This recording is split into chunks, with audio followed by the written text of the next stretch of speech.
Welcome, everyone. I'm Gabriella Gallagher, National Chair of Canadian Friends of Peace Now.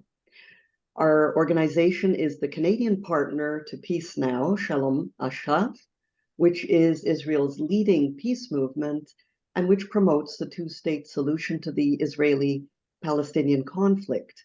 You can find out more about us on our website, peacenowcanada.org. We really hope you will consider supporting us with a donation, which you can do via our website. We rely entirely on donations from people like you. Later on, we will have time for audience questions. And I invite you to type in your questions at any time you wish using the Q&A feature at the bottom of your screen. If you wish to tell us where you're writing from when you type in your question, go ahead. Please make your question as concise as you can. Our webinar will be recorded and posted to our website. That concludes my introductory remarks for the moment. And I'd like to introduce our moderator today, who is Reuven Schultz, the head of our Montreal chapter. I'm going to let Reuven go ahead and introduce our distinguished guest. Reuven, over to you. We are extremely honored to have as our guest today Daniel Bar-Tal, one of the world's leading experts on intractable conflicts. His latest book is Sinking into the Honey Trap, the Case of the Israeli-Palestinian Conflict. It is a fascinating study of the Israeli collective psyche and how certain deeply held beliefs have become obstacles to peace. This highlights of Bar-Tal's very impressive CV are in our notice, so I won't repeat them. Instead, let's hear from him directly. Daniel, tell us about yourself and how you came to write Sinking into the Honey Trap, the Case of the Israeli-Palestinian Conflict. Yeah, okay, so few details about myself, kind of. I was born in Tajikistan to parents who escaped Poland in the 39.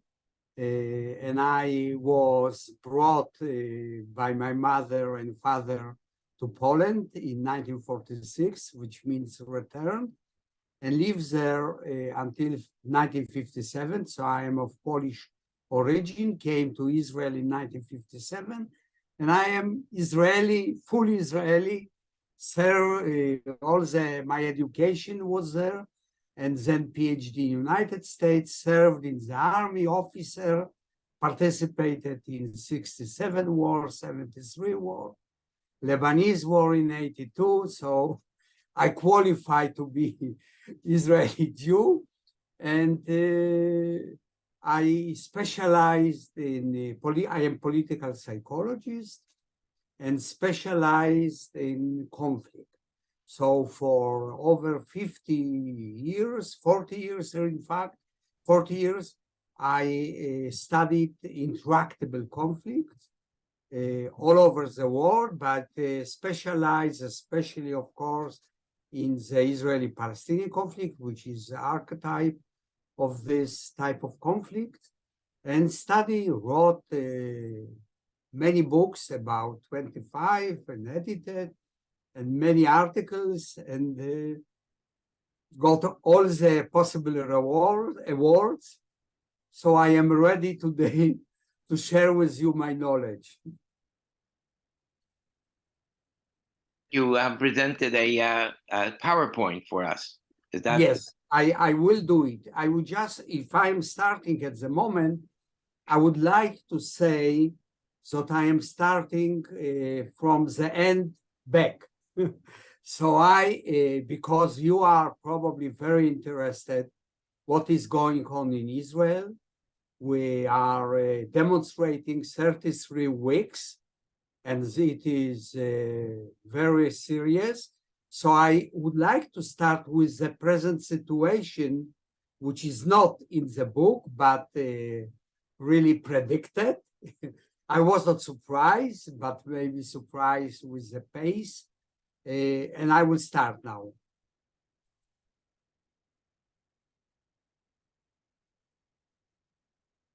Okay.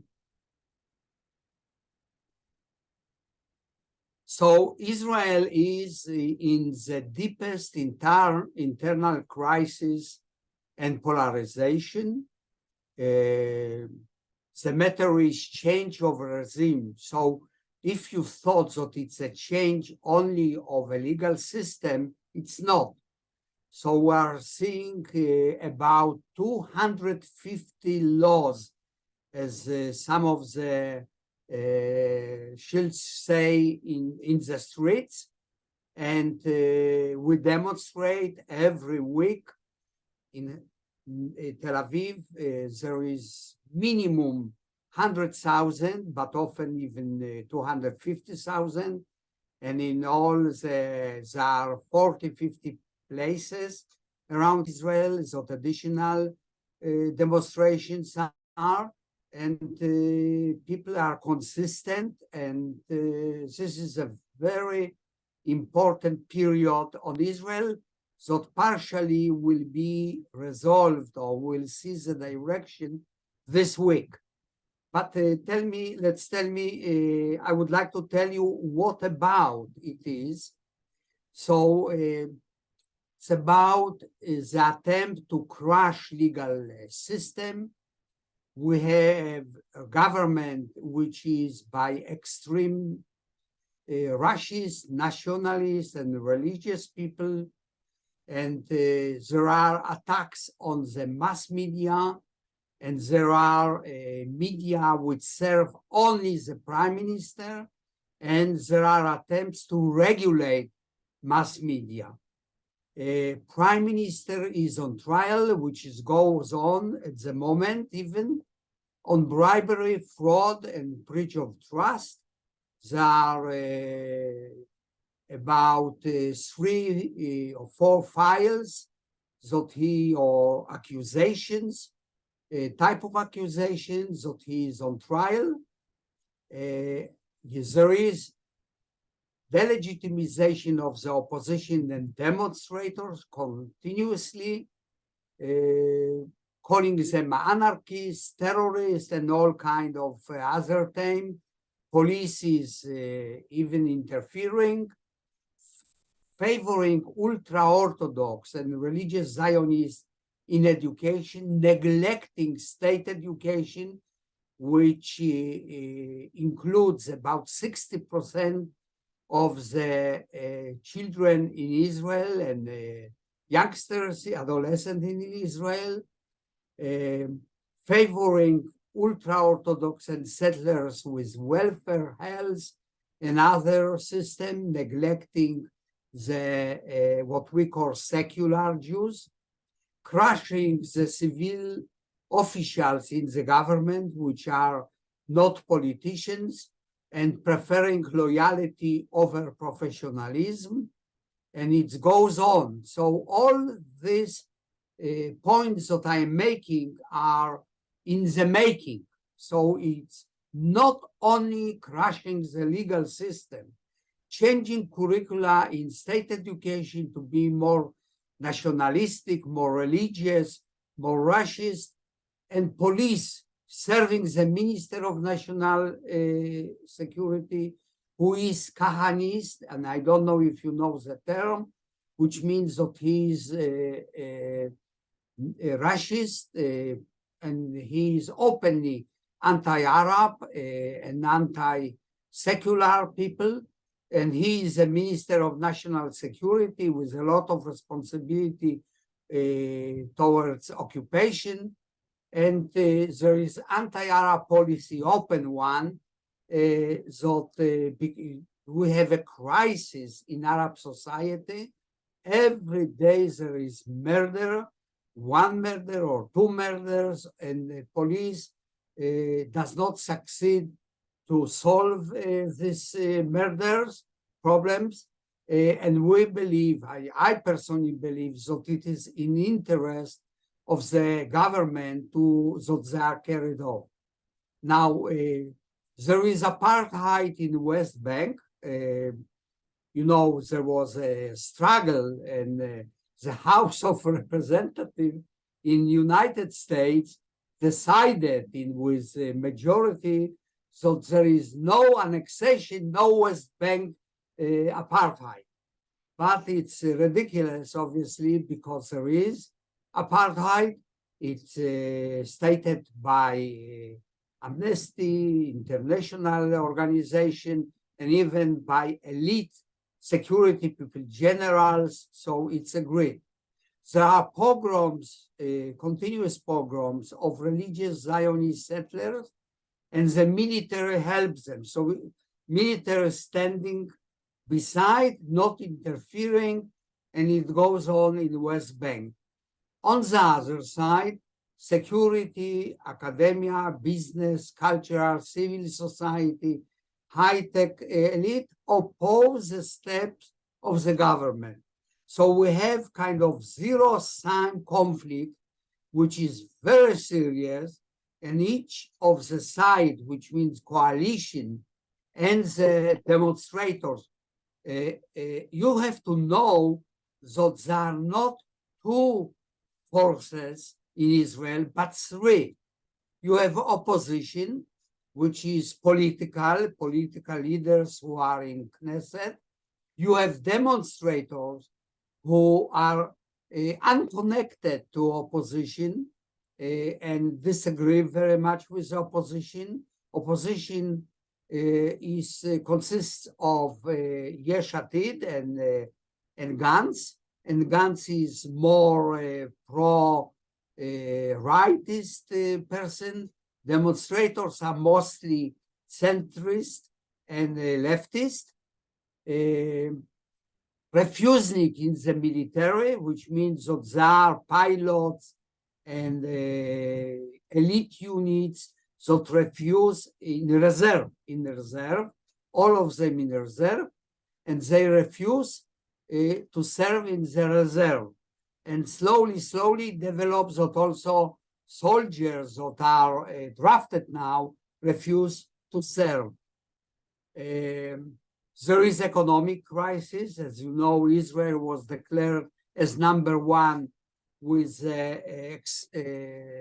expensiveness of living, and it's, you know, the inflation, the dollar is very high, and the rise of racist, nationalist, religious ideology, which becomes absolutely open and direct and explicit, and together with authoritarian, anti-democratic orientation.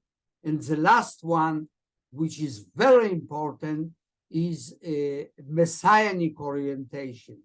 So this is the situation in Israel, and I want to start from here. So now I will turn into the book to discuss the book. Was it surprising? What did happen? No, it was not surprising. I predicted in the book. So the authoritarian elements were strong, beginning with 2009 when Netanyahu came to power. So we have Netanyahu from now 2009, a long period, but the changes could work in slower pace and gradually. I believe that Israeli society would accept the changes in slower pace, but they were fast and immediate. So Israel, you should know, and maybe even disagree, but I have the information and I have the evidence. Israel was never liberal democracy. It began in 1948 with Ben-Gurion, and it was very autocratic state with conflict culture, and Ben-Gurion was very autocratic. You have to know that there was military rule and martial law with Arab minority. 20% of Jews, of Israeli citizens are of Arab origin. And from 1948 to 1966, they were completely discriminated. and he discriminated also Oriental Jews, and he discriminated anybody who was not in Mapai, which is a party of Ben Gurion, and he was supervising the opposition. There was not freedom of press, etc., etc., etc. So you have to believe me. If you want, check, obviously, the facts, but it was not. So 1967, 1966, the military rule, martial law with Arabs was finished. Also, Ben Gurion descended from the political arena. A new period starts with a new prime minister, Eshkol, who was, but exactly a year later begins the occupation of the West Bank, which lasts until today, with apartheid and creeping annexation. So as you can see in Tel Aviv, no democracy with occupation. And it's true, that occupation cannot go with democracy. And I would like to summarize in few moments that a long history.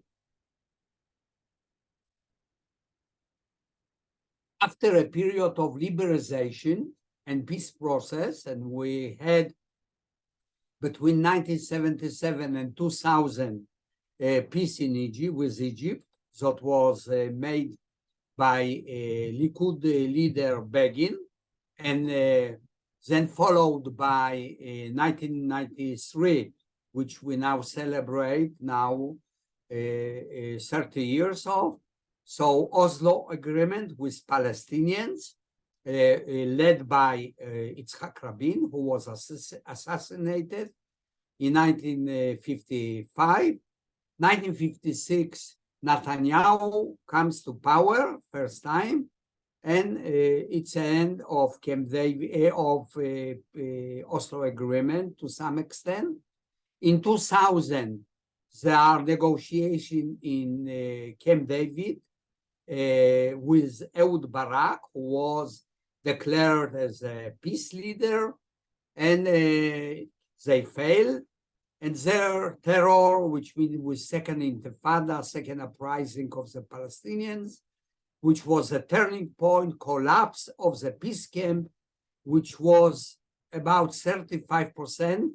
So we had 35% during the 90s and 80s of leftists, as we call it, which means supporters of peace now, and 35% of the rightists. So there was a tie. But with the collapse of the peace camp, there is stabilized the following structure, which means from 2000, we have 65% of rightists, 15% of leftists, 20% of centrists, and it was going until 2090, which means with a series of elections, we had 4 or 5 elections within very short time, with Netanyahu trying to extend his period of ruling. But now at the moment, I don't know. Israel is in really transformation. So I don't know what is the situation, how much are rightists, because some of the rightists joined the demonstrators, and it also constitutes mostly of leftists and centrists, but also moderate rightists joined us. The points of the book here. Here I am coming to general statements. Societies engaged in a tractable conflict need a narrative that explains what is going on. And I will elaborate in a few moments what are the elements of the narrative. What are the themes of the narrative? But every society in Turkey, in Russia, Rwanda, Sri Lanka, in India, need to have a narrative that explains to the society members what is going on. Occupation is sharpening this tendency because the practices of occupation do not stop at the border. There is no green line at the moment. It's open, and we know that what is going on in the West Bank influences also what is going inside Israel. Societies, and this is an important point, engaged in intractable conflict are doomed to be authoritarian. Look Turkey, look at India, look at Russia, look at Rwanda, look at Sri Lanka. All of them are authoritarian, and Israel has also very strong elements of authoritarianism, also with about democracy, mostly formal characteristic, but with value, which means equality, freedom,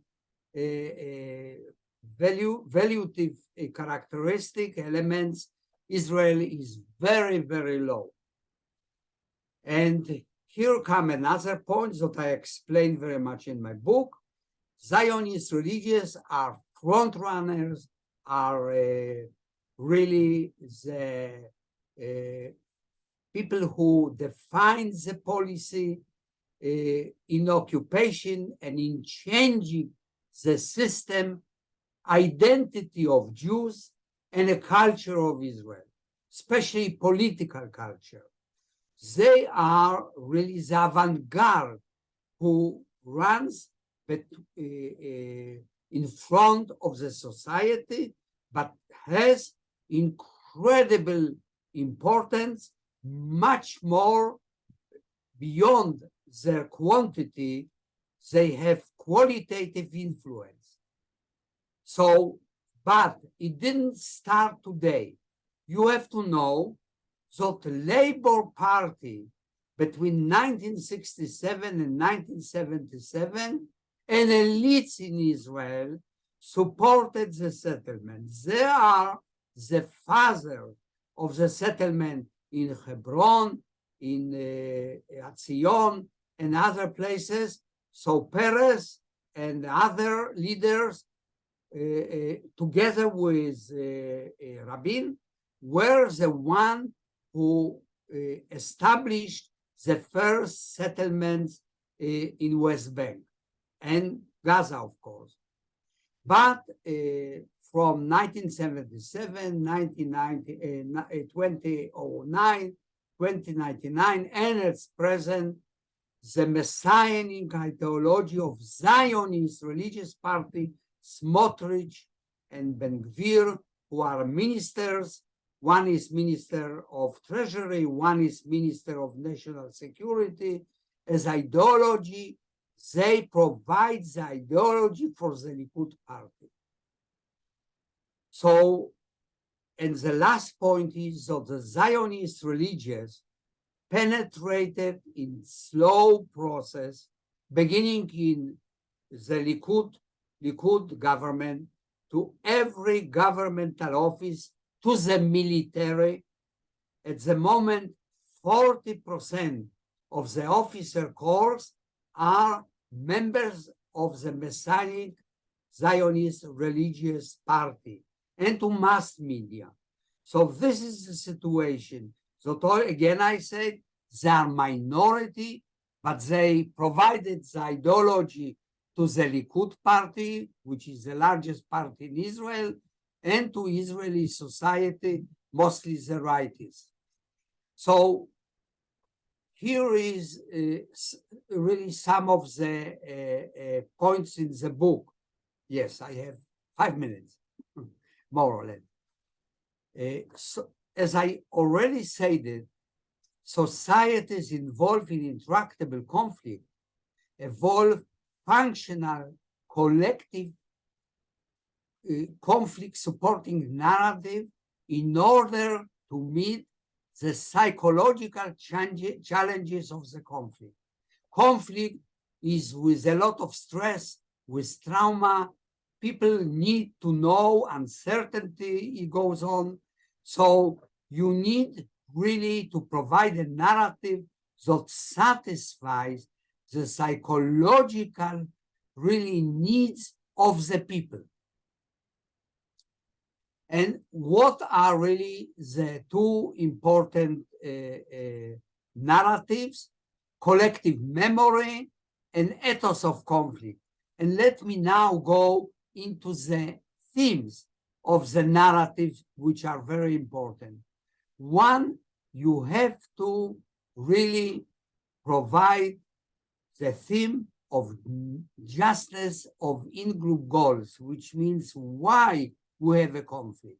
You can use religious, which are used especially by the Zionist religious party, which means God gave us, God provided us with a permit to live in the West Bank, historical, cultural reason, political reason, security reason. All of them are used in order to persuade people that the conflicts of the West Bank is necessary, so Jerusalem cannot be divided. And security, there is a lot of threats that Netanyahu is using, Hamas, Hezbollah, Iran, is providing descriptions about possibilities of threat, and that only he can defend Israel, can provide security to the nation. Delegitimization of the opponent, which means delegitimization of the Palestinians. It generalized to call them terrorists, the ways that Tutsi in Rwanda were called cockroaches, and the Chechen are called by Russian wolves. We, Israeli Jews, call Palestinians and generalize as terrorists, which means that blames them for conflict, intransigent blame for violence, atrocities, and lack of trust without taking responsibility what we do in West Bank. And in contrast, there is positive collective image, which means, Israeli army is the most moral army in the world, and we are peace-loving, and we are moral. Also, in the present situation, present context, it is used less because army stands and watches how settlers do pogroms to Palestinians. And we feel victimized. So that because the terror of Palestinians continues, really, almost every day there are attempts to perform a terror attack, and without differentiating between terror toward civilians and towards the army, which we scientists do not consider as terror, and we consider that it's terror, the army, the leadership, political leadership, and we see ourselves as victims, only victims, sole victims of the conflict. Of course, patriotism is very important. Without patriotism, you don't have a conflict. You need to mobilize people for sacrifices, to kill and be killed. And this is carried in the high school already, and even to kindergarten. Soldiers come and talk about security importance, patriotism, which means that it begins very, very early. Unity, which is now also very important, and about peace, loving Israeli Jews. So the collective narratives, the ones that I was elaborating its themes, serve as a prism to information and experience processing, evaluation, and decision-making. But they are by their nature selective, biased, and erroneous, as I saw. So we live in situation in which the acquired narrative construct our reality. So our young generation that was socialized or has been socialized without the green line. The green line is the border between the West Bank and Israel.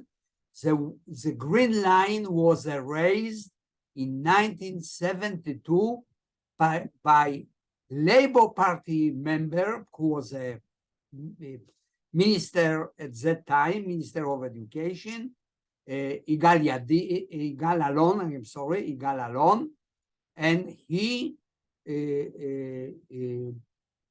provided a direction that the green line will be erased. So children in the school are learning that there is no border between the West Bank and between Israel.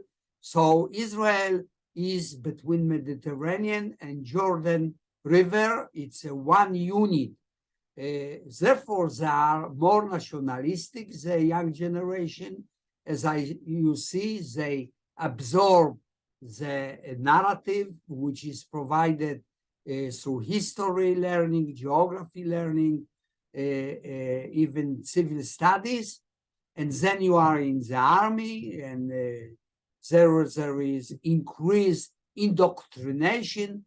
So don't be surprised that we had 65% rightist. The society was rightist, supporting Netanyahu. He was elected in 2015. And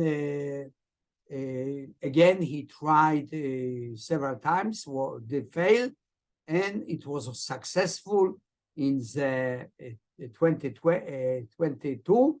So which means he's already almost a year in power. In November 2022, there were election and he got 64 MK, which member of Knesset. The opposition has 56, and he, believing that has 64, believed that this is characteristic of democracy, and he has the power to do anything that he wants. So in January, he declared about crushing the legal system, and this is the moment that demonstration started, and there is an important and very difficult struggle between coalition and between the opposition and demonstrators, and we don't know how it will end. So what are the conclusions? That in the present era, collective narratives are needed to explain, justify, and mobilize society members. Society members need collective narratives to construct understanding of reality in which they live and satisfy their needs. Once society member adapts the collective narratives, they become the glasses to interpret the world, form beliefs, select roads of direction. Leaders use narrative as truth, half-truths and lies to persuade and mobilize society members to support their ideas and lines of action. And all of this is summarized in the book, Sinking into the Honey Trap. Honey Trap is a pleasant trap that you don't know what are the consequences, because the occupation is a cancer in the society. With apartheid and annexation, it cannot last in 10 years, 20 years. But as the other conflicts lasted a long time, like Northern Irish, 500 years, and Chechens, 300 years, and Slovenia, about 700 years, this one will come to the end, and it will be a disaster if there will not be two-state solution. So thank you for listening. Your presentation is certainly very powerful and introduces very new elements that I'm not used to hearing. But I wonder, like, if there is, Israel must have been have very great elements of liberality to it. Otherwise, there couldn't have been the great protests that have been taking place now. I am sorry, I just missed sorry. Point. Israel, no society is completely liberal. Israel must have a large element of liberality to it. Otherwise, there could not be the tremendous protests that are taking place now. Right. So, you know, I know that the majority of demonstrators come from the left and center. So this is really the basis of the demonstration. But listen, here I will tell you something that you may not know. Every Saturday, we come to demonstrate. And in every place, there are 4 speeches of people from academia, from culture, from health, from legal system, about what is going on. And, you know, it's a kind of, I would say, an unintended consequence of this. And hundreds of thousands of people listen to lectures about democracy. And listen now, so 33 weeks by 4, so you can imagine how many classes about democracy people had, and people learn through participating in this demonstration. What is democracy? Democracy is a very complex, multi-layer nature, and very few people know what is really democracy. So for Netanyahu is to win the election means democracy. It's not. So it has a formal component, and it has valuative component, and people learn. So today, even people who are from the right, moderate, talk about liberal democracy. It's really funny, you know, some years ago, they didn't know what does it mean. So it's a learning process. Thank you. So democracy is a work in progress. Gabriella wants to ask you some questions now, or she wants to pass on questions that have been asked by the audience. Okay. Thanks very much, Reuven. You can mute yourself. You can even turn your video off for now. And thanks so much, Daniel, for your presentation. Very interesting, and it has generated already quite a few questions. So I want to get straight in, and I'll just tell our audience that Daniel has very generously agreed to stay till 15 minutes after the hour. So hopefully we'll get to as many questions as possible. The first one comes from Barbara Landau. And I'm just going to give the gist of her question, which is how can we rebuild hope and rekindle the belief that there are partners for peace with shared values?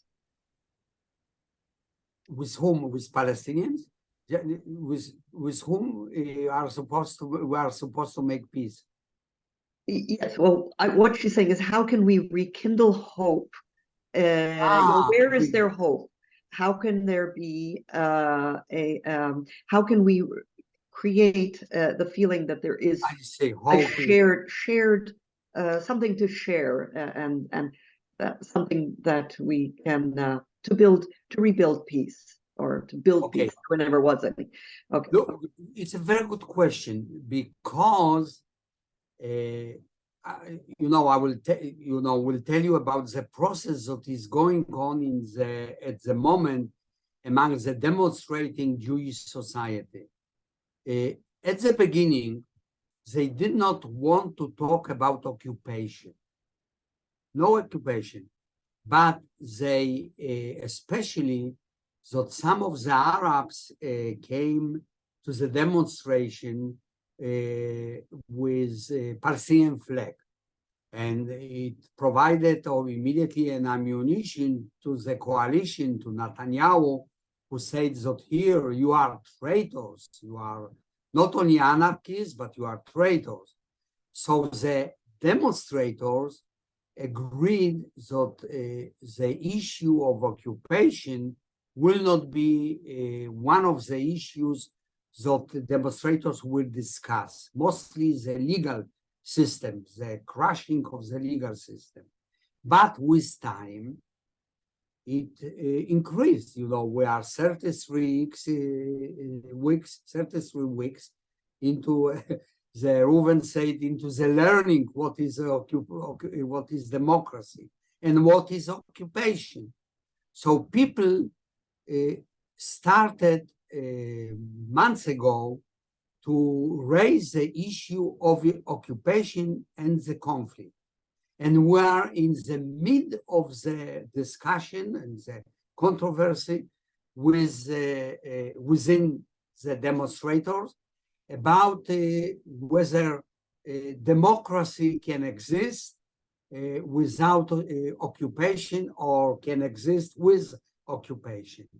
And this is building of the hope, which means that people who are in the streets begin to believe that we need to resolve the conflict because occupation doesn't go with democracy. More and more people. I saw statistics. It's about 60% of Israelis, which is very high number, believe that occupation is really a disaster and should be resolved. So we are in the process, Barbara, of building hope. Thank you. I'm going to go to a question. There's two people have asked something somewhat similar, so I'm going to ask you this. One question comes from Sandra Bernstein, and she wants you to comment on the corresponding Palestinian narrative. And Karen Mock is asking, is it fair to say that both sides in an intractable conflict have a similar ethos and teach the collective narrative to their young on the same points? Yes. And is the key to solving this, the key is understanding both sides' traumas and narratives? Yes, it's a very good question. You're right.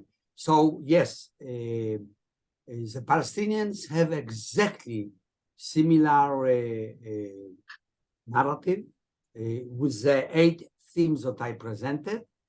And even there was a dissertation in their book by my student who knows very well Arabic, and he studied the narrative, Palestinian narrative. And yes, he discovered that it's really well engulfed within the society. And 2 points I have to make.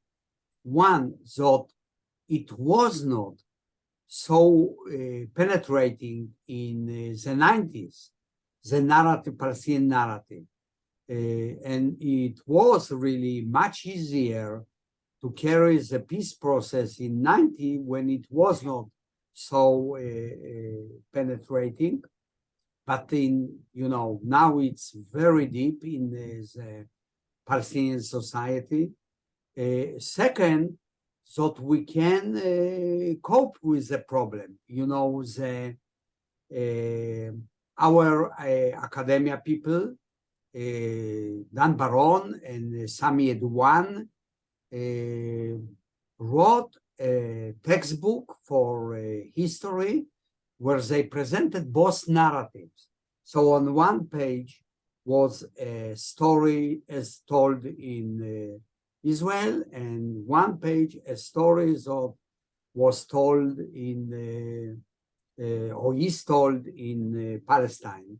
And students were supposed to learn with this textbook, but Israeli Ministry of Education did not give a permit to use the book, so it was abolished, so it cannot be used. But I mean, by these exercises, you can teach that the two narratives acknowledge. You don't have to agree, but you have to recognize and acknowledge each other narrative. So obviously our Holocaust narrative is very important, and the Nakba narrative is very important for Palestinians. But at the moment, you know, there is a law in Israel that the Nakba should not be noted in the governmental institution, which means even in schools. So the Arab minority cannot learn about Nakba, their Nakba, which means their disaster of 1948 in the schools. Now, I know a research at the moment where exactly narrative of Palestinian was studied, textbooks, and it is with a lot of stories about occupation. Occupation is brutal, oppressive, and exploitive, and there is daily, which means that Palestinians on daily basis meet soldiers and see soldiers and are killed and persecuted, etc. And it's part of the textbook. We hope that if occupation will end, there will be a new future. So we will have a new context. And in this context, it will be possible to learn about what was going on from, as it's done in Northern Ireland, where also were tragic events and traumatic events. And it is done to some extent in Cyprus today with the Turkish community and Greek community. And they try to do it in Rwanda. Yes, it's very difficult. In Bosnia, it's done to carry with a collective memory, but it's possible. Okay, thank you. I'm going to go to quite a different question now. This comes from David Cohen in Montreal. And he says, you accuse Israel of apartheid in the West Bank. Can you define what you mean by apartheid? And David gives the a definition, international law Absolutely. definition. I can, it takes me time to read, but okay. as I remember, so people who live in the same area, like in South Africa, are subjected to two different legal systems. One is a Jewish one of Israel. So settler who lives in West Bank is subjected to the Israeli legal system, and someone who lives 500 meters from him has an occupation military legal system, which are very different, very different. Second, it's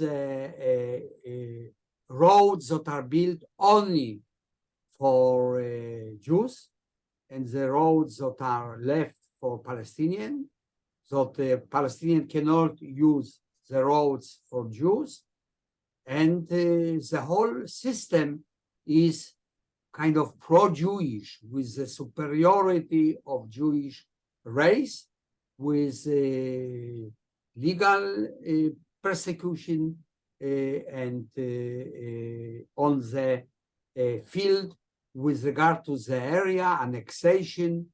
So Palestinians cannot complain. You know, just one example. Israeli Jew can come to a Palestinian and say that particular house belonged pre-1948 to my family. And he has a right to sue the Palestinian residents today who live there, and the Palestinian residents will be evacuated from the house. It happens in Silwan, in East Jerusalem, happens. But Palestinian who owns the house in the western, in the Jewish, was Jewish part of Jerusalem, cannot do it. So look as an example only one of discrimination between Jews and Palestinians. Okay. Is it from Avi Vardi? Is it possible that the Israeli society will move to give Israeli Arabs full rights of freedom of living wherever they want, for example? And will that lead to the possibility of Arabs participating in Israeli coalition? And would that lead to a change? Yeah, good question. You know, Israeli Palestinians or Arabs, depends whom you ask. You know, the identity is a subjective matter, and the Arab citizen of Israel, some of them consider themselves as Palestinians. Are discriminated in every arena or every area of life: health, education, welfare, obviously with regard to land. You know, almost no new settlement Arab was established, whereas you know, dozens of new settlements for Jews were established since 1948. There was first attempt, you know, during the Rabin time, that Arabs will be informally in favor of the coalition, support the coalition.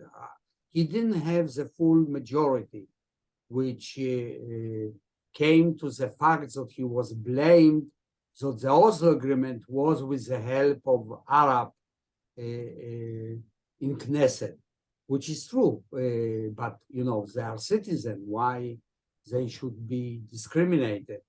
Then the second attempt was just a year ago, when 1 year was the government, and part of the government was one party, part of the coalition. At the moment, there is really regression, really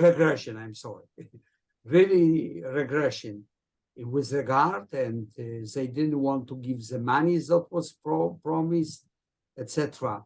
And I do believe that it is important, and there is also a discussion in the among the demonstrators, because the Arab community does not participate in its massive participation in the demonstrations.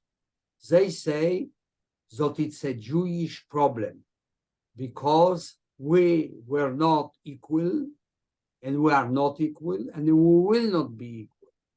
So this is something that the demonstrators try to work with. And I just heard So the leaders of the demonstrators are debating with the Arabs to increase the participation of Arabs with the hope that they will, if the demonstrators will win, that they will be part of the big change of the regime, and in terms of equality, in terms of freedom. So it will work if demonstrators will win. If the coalition will win, it will be a disaster. Okay. Before we continue, and I want to remind everyone that Danielle has agreed to stay till 2:15. I need to do a quick word from our sponsor, and that is to say, to remind you that, or to encourage you to make a donation to Canadian Friends of Peace Now if you feel so inclined to support our work and the work of Peace Now in Israel. Just go to our webpage, peacenowcanada.org, and go to the donation page, and every donation is very much appreciated, and anything over $10 is tax deductible, so or gets a tax receipt. So I'll go back now to the questions, and there's two that are somewhat similar, one from Mervyn Russell and one from Brian Rothberg. And Mervyn asks, do you think Israel will implode? And Brian asks, can there be an end to the occupation without civil war in Israel? So, yeah. I must say, so as I explained, this is my thinking. So it's a very, very serious confrontation. It's zero-sum. The coalition finds the present situation, as very special for them, and gives them the opportunity to carry their reforms. And the same feeling is with demonstrators, who feels that it is the last chance to turn Israel into, listen well, liberal democracy, because we were not liberal democracy. And this is the last chance. Why? Because of demographic problem. As it happens, that the ultra-Orthodox and Orthodox Zionists have on average 7, 8, 6 children. They have on average 6.5 children.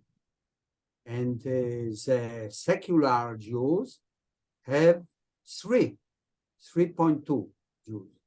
So the ultra-Orthodox who are with Netanyahu, who are very conservative in Israel, are increasing in their quantity very much.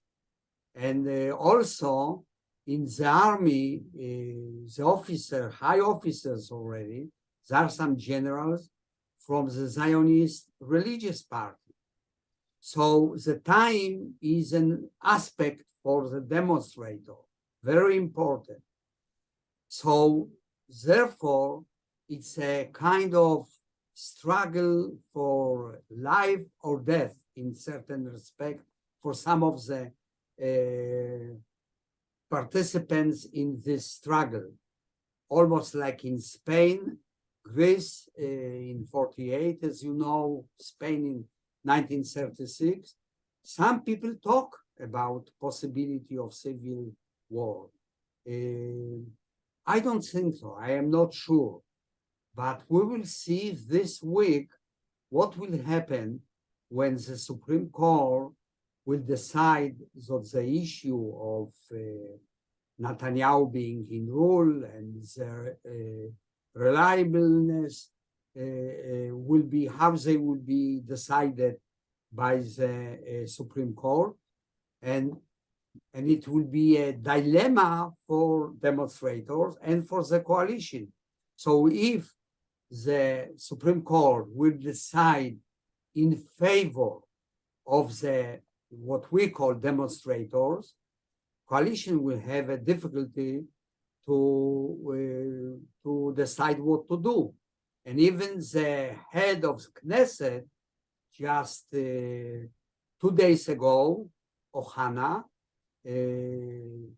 declared that it will be a sin if the Supreme Court will try to limit the rule of the government and kind of threaten the judges of the Supreme Court. So, you know, those are indications of what will happen. But what will happen really, it's not known. And I don't know, so I don't want to predict. I predicted, you know, in the book that the authoritarian system or elements will increase because occupation is going on. And Netanyahu, as I said, could increase the authoritarian elements if you will go not so far. But he went so far, and he did not expect, and I did not expect, such a reaction of the demonstrator. You know, who would think never in the world, 33 weeks, every Saturday, 100,000 of people demonstrate. It become kind of routine. You see it on the streets. People walk and they kidnap, you know, the flag, and they walk in with the Israeli flag. Thousands of people. You should see. It is really unbelievable what is going on. Yesterday, you know, I saw it. You know, at 6 o'clock, 5 o'clock, people begin to stream to the specific street, Kaplan, and the whole Kaplan is closed, and you see really sometimes 250,000 people. You know what does it mean?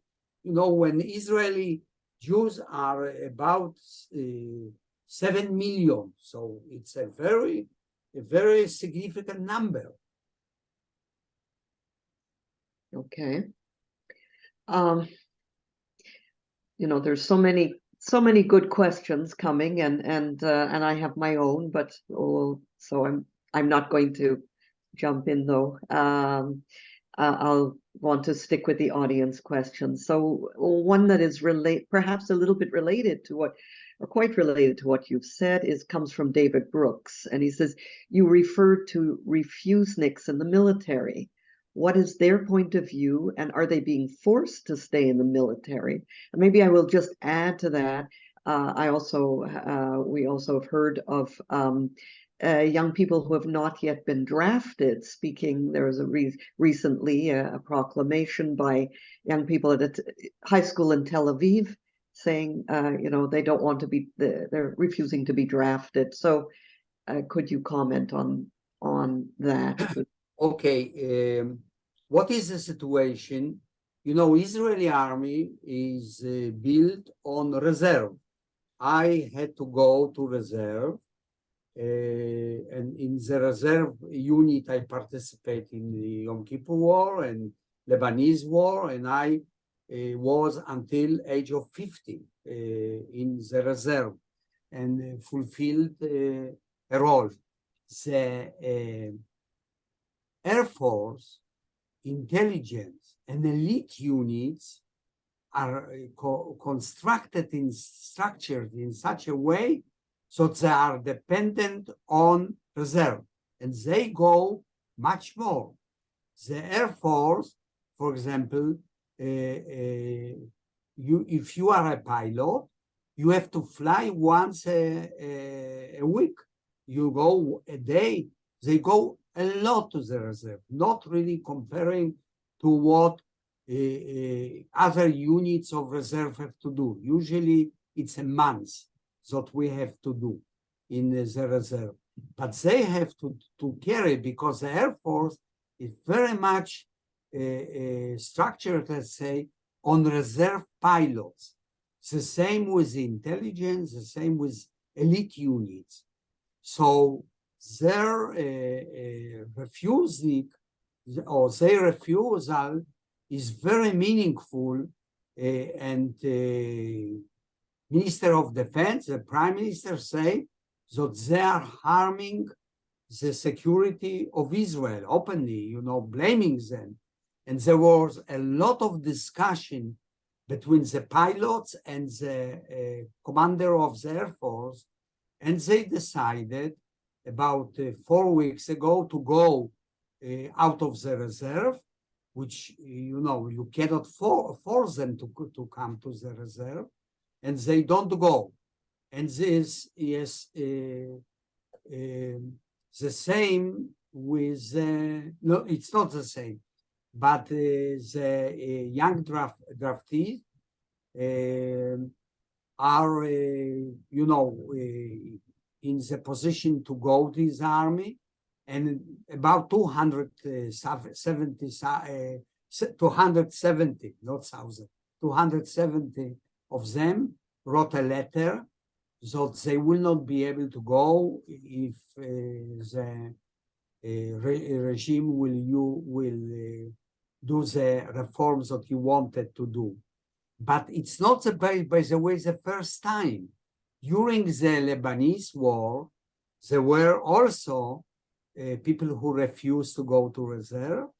And you maybe remember that when Golda refused to meet Sadat, and in this step caused to Yom Kippur War, so in 1971, when information came that Sadat, the President Sadat is proposing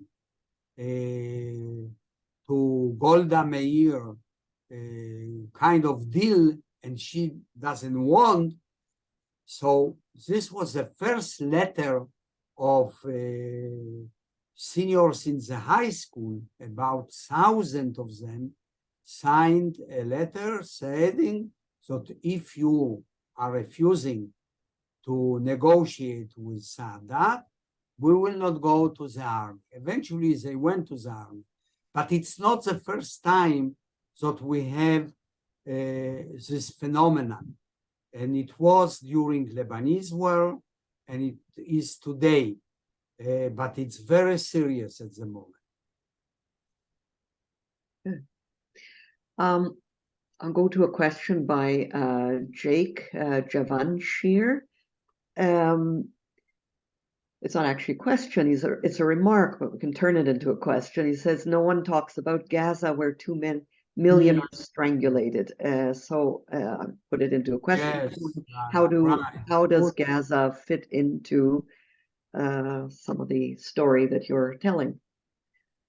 Israel is carrying a policy of dividing and rule. This is with regard to West Bank, so as much as possible, and we're between Gaza, which is ruled by Hamas, and West Bank, which is ruled by Abbas, by PNA. So, and so we try to kind of calm at the moment the government, Gaza, and they are getting money for Qatar, which is allowed. Obviously, Israel agrees to pour money to Hamas, and nobody talks. Also, they are in real siege. And in the book, I describe the siege very much. And many of the people say, we left Gaza, and the occupation is over. No, it's not over. It's a different way of occupation, because Gaza, every truck that is entering Gaza is under Israeli control. Every berth in Gaza is under Israeli control. Every ship is under Israeli control. And Egypt is cooperating with Israel to put the siege So you are true, you are right. So they are in a very terrible situation. There is really, they don't have enough food and they don't have enough oil, etc., and enough medicine. And Israel is controlling all aspects of life in Gaza, but nobody talks about it. It's true. It's we hope that with the solution or with attempts to solve some of this, and maybe with the agreements that will go with Saudi Arabia, as you know, because Biden is negotiating with Riyadh for some kind of deal, will come to also to ease the siege of Gaza. But it's not a topic that is on in the public discourse. So we have time just for one more question, Danielle. I'm going to combine two of them, and I've chosen these deliberately for towards the end. So again, kind of trying to move back to more positive possibilities. So Anna Hertz asks how other conflicts have been resolved, and I'd suggest you only you try to not tell us all of them, but use something as an example. And Awad Lubani says, can we work on counter arguments and speak about how the religious extremists in the Israeli and Palestinian camps are the enemies of peace, and therefore, how do we come to a more positive narrative? Thank you. Right. Okay. I just want to apologize to all those who we cannot get to today. Thanks. The story of conflict resolution is a very complex one. Not many serious intractable conflicts were resolved and resolved fully. You know that the Northern Irish conflict is not resolved, and Catholics believe that they will be a majority. They will put to referendum, and the referendum will be either to join the Republic of Ireland or not, and they will win. So they are waiting to be majority, and it's a very serious problem. The Cyprus also, it's not fully resolved, or also they don't shoot and they don't kill each other, but other are still going on in Kashmir, in Turkey. But some of them had military victory. Sri Lankan conflict and Rwandan conflict had a Tutsi is ruling, a minority, by the way, is ruling in Rwanda, and it's very autocratic regime, not democratic, and they have to, in order minority to carry the rule. And also the Sri Lanka doesn't know what to do. They won over Tamils, and they don't know what to do with the minority Tamils, who many of them don't cease to dream about Tamil autonomy. The ones that were resolved are differently resolved. One of them, several of them that were very salient is Algerian conflict. De Gaulle came to power in 1958 on the ticket that Algeria is French. And soon, when he came to power, he realized that the Algerian conflict is terrible, is bloodshedding, and costs a lot of money and costs France standing. So he decided to change his mind in 1960 and led. So it was only his decision. So de Gaulle, with his standing status, prestige, was able to carry the deal and carry the negotiation in Avian, and there was peace. But you have to know that were 39 attempts on the life of de Gaulle.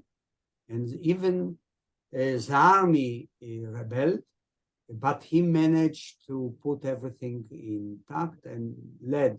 So it was a case where one person, leader, decided that it has to be resolved because the costs are immense.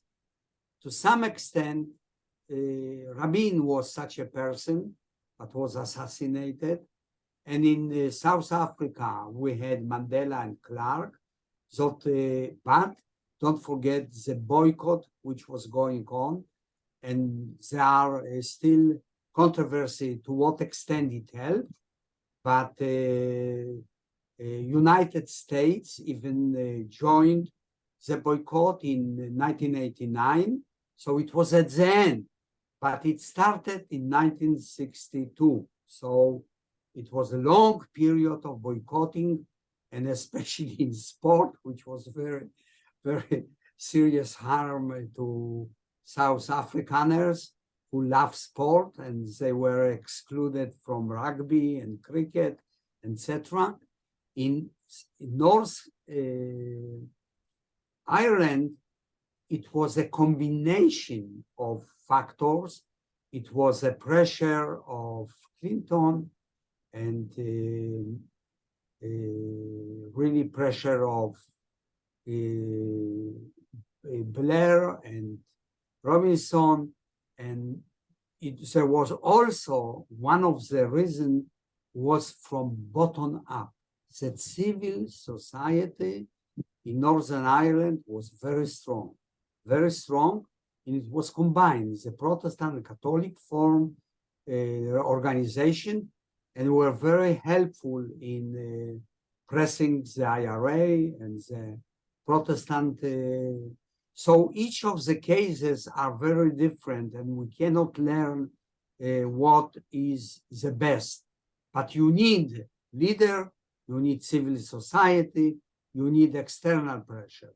This is what are the three factors that play a role in such a negotiation. And with regard to your last question, yes, you know, the religious factors are very important, especially in Israel now, because they are in power, and also Hamas has, but you know, Hamas has also kind of implicit way of what to do, hudna, which means for dozens of years ceasefire. So in Hamas also has military and political wings who differ to some extent. At the moment, the leader of Hamas is very hawkish. So I don't know what will happen. But it's, you know, you need to tango? Yes. But Israel is uncomparable, stronger than Palestinians. It's uncomparable, really, conflict. On the one hand, you have regional power, very strong army with atomic weapon, with the best air force and intelligence, etc. On the other hand, you have Palestinians, and Palestinians are led by collaborator. Abu Mazen is really performing a job of the Israeli intelligence and is considered by his nation a collaborator. So it's a very unequal powers that are struggling. Okay. Well, sorry to say that we really do have to wind this up, a very fascinating discussion. And then, first of all, Reuven, thank you for your moderating. And Danielle, thank you so much for all the time you've given us and so much insight packed into a short time. And your book, which I've only begun, I know is very fascinating, an eye-opener, and very painful to read, even for those who are leftists. It's not an easy read, but not in the, I mean, it's readable, but it's not, there a lot in it that is hard, are perhaps hard things to swallow. But Yes, very, for anybody really interested in the and concerned about this conflict, a very, very worthwhile read. So again, thank you very much. I wish the cause of peace everything that we wish you strength, and wish you a Shana Tova, and to all our attendees a Shana Tova, all the Jewish attendees, of course. And stay tuned for future webinars, and do stay in touch with us. And thank you all. Goodbye. Thank you, Shana Tova.